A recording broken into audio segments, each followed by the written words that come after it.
Hello mga kalingap, magandang araw sa ating lahat kung saan bansa man tayo naroroon, kamusta tayo mga kalingap.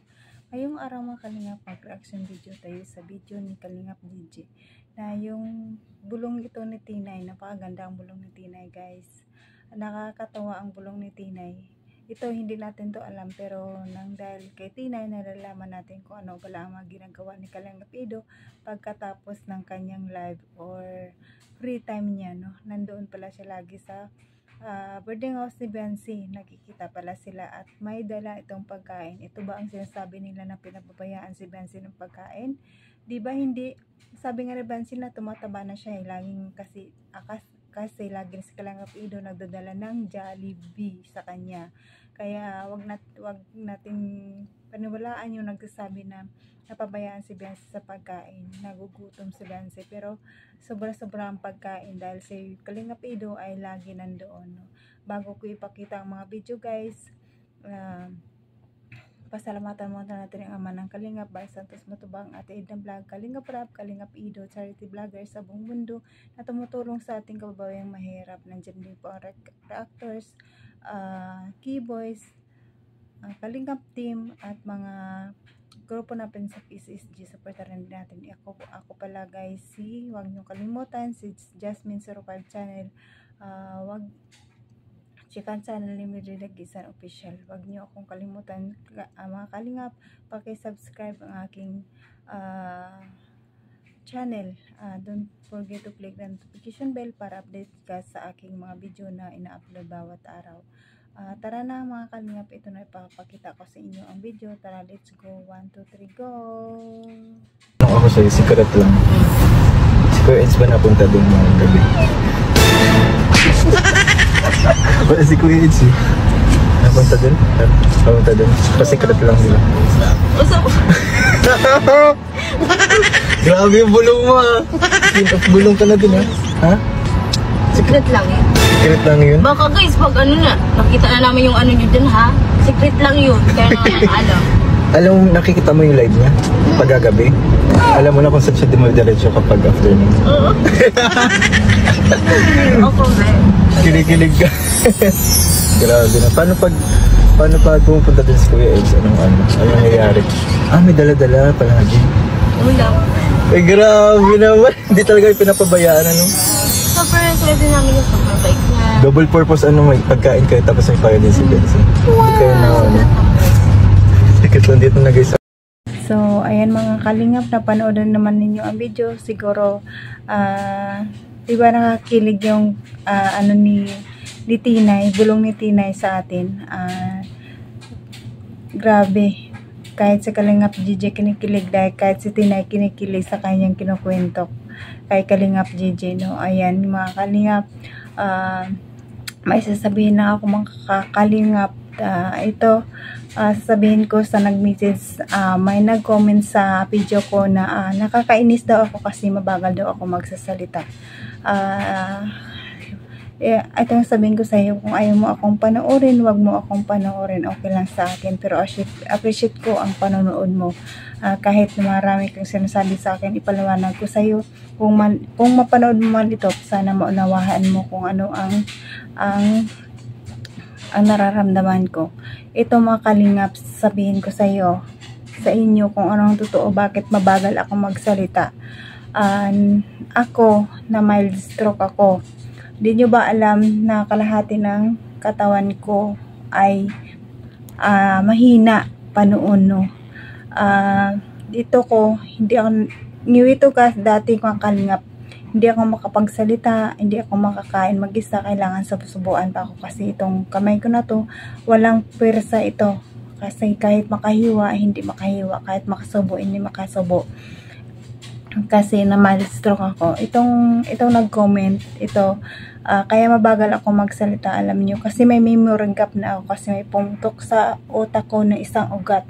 Kaya minsan hindi ko alam yung mga sinasabi ko, nalilito ako kung ano ang sasabihin ko. Kaya ipaliwanag ko sa'yo, sana maintindihan mo, no? Hindi naman ako gumawa ng video na para kumita or ano.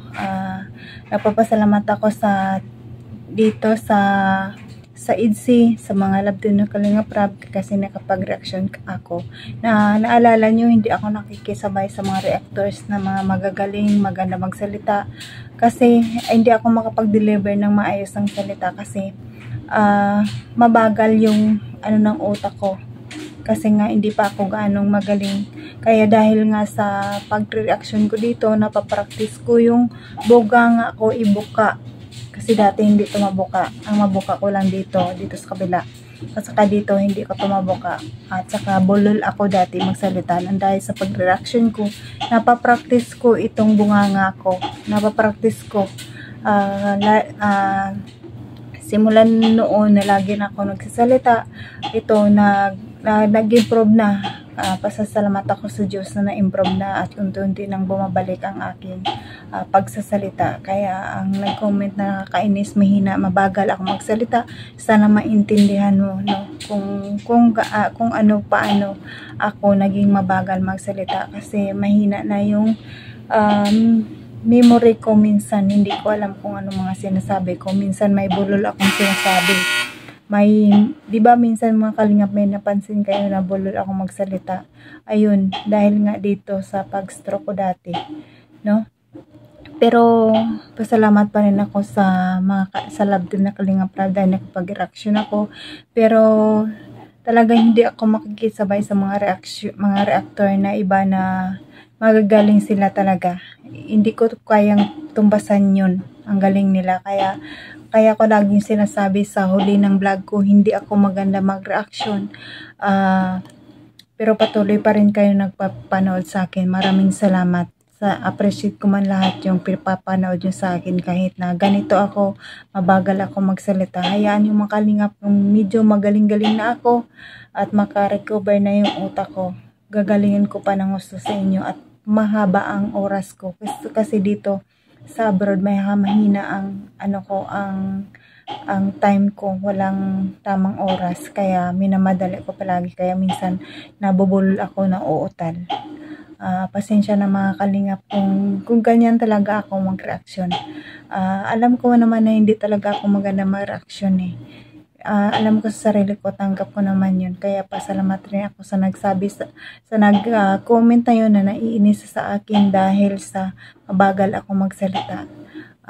Hayaan mo, pag magaling na ako, masyado na ako magaling, mas magagalingan ko pa ang aking pagsasalita. Kasi minsan, mahina talaga tong utak ko guys. Kasi, ang sabi ng doktor, mind stroke ako, kaya mind stroke talaga, kaya mahina ang memory ng ko, kaya minsan mabagal ako magsalita. Pasensya na mga Kalingap kung mabagal talaga ang aking pagsasalita sa pag-reaction ko, pero nandyan pa rin kayo nanonood sa akin. Maraming salamat at appreciate ko yun mga Kalingap. At hanggang dito na lang Kalingap, sana malinawagan kayo kung bakit mahina ako magsasalita, mabagal ang pagsasalita ko. Pasalamat din ako sa love team ni Kalingap Rab dahil sa pag-reaction ko, na-improve ko na unti-unti ang aking pagsasalita. Dati talaga wala. Dati talaga to guys. Ganyan to dati. Wala talaga to, hindi to mabuka dati. Hindi mabuka yan dati. Ito lang. Kaya dati hirap ako magsalita at saka kumakain mahirap. Kaya pasalamat din ako sa amo ko dito dahil hindi niya ako pinabayaan, pinagamot niya pa rin ako kahit na-stroke ako. Ayaw niya akong pauwiin dahil naalala niya yung kalagayan ko. Kaya ngayong mga Kalingap, pero ngayong year na to, tapusin ko na lang to dahil gusto ko nang mapahinga at pagod na rin ako. Ako minsan nga sabi ko sa sarili ko, pagod na ako makipaglaban sa sakit ko, pero nilalabanan ko dahil sa reaction ko na aaliw ako, natutuwa ako lalo pag nakita kong kahit 1,000 lang yung views ko, natutuwa ako kahit na paano mayroon nanonood at nagmamahal sa akin. Kaya mga Kalingap, salamat sa inyo, Kalingap supporters, solid supporters ng Kalingap, maraming salamat. At mga ka-Idsik dyan, maraming salamat sa papapanood sa akin palagi. Appreciate ko lahat ng panonood nyo. Kaya mga Kalingap, hanggang dito na lang ang aking video. At huwag natin kalimutan i-subscribe ang Manang Kalingap Bal Santos Matubang at Edna Vlog, Kalingap Rab, At sa lahat ng Kalingap team, Kalingap partner, supportaran natin. At ako, huwag yung kong kalimutan, Just Spencer channel. Kung di ka pa nakasubscribe, please subscribe mga Kalingap. Hanggang dito na lang mga Kalingap. Sana maunawaan nyo ang kalagayan ko. Sa susunod na video ko, supportan nyo pa rin ako. Maraming salamat. I love you all.